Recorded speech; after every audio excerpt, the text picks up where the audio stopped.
a movie. Let's head now this morning to the editorial coordinator and film critic for HollywoodChicago.com. Patrick McDonald is back with us. Hey, Patrick, good morning. Hello.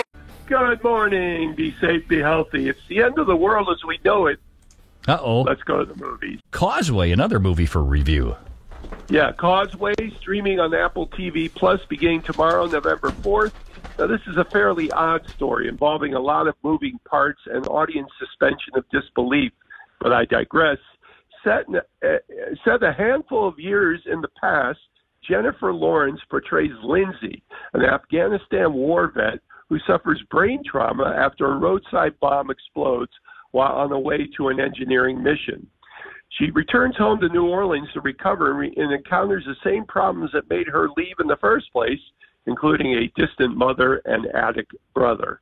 When she meets a car mechanic named James Brian Tyree Henry, they strike up an unlikely friendship that exposes both of them emotionally, as James has a problematic past of his own.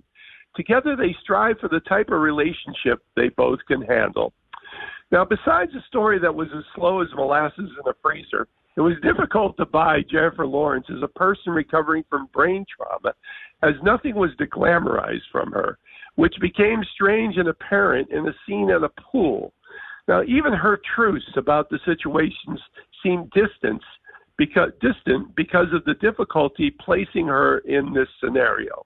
However, she and Brian Tyree Henry do have a kind of mixed-up chemistry, and those connections are at least a little intriguing, and they use their talents to exploit and play with it a bit.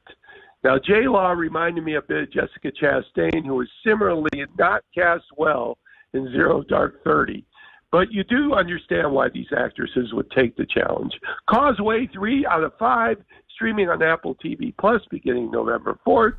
And Baker, look for my interview with the director of Causeway, Lila Neubauer, on HollywoodChicago.com.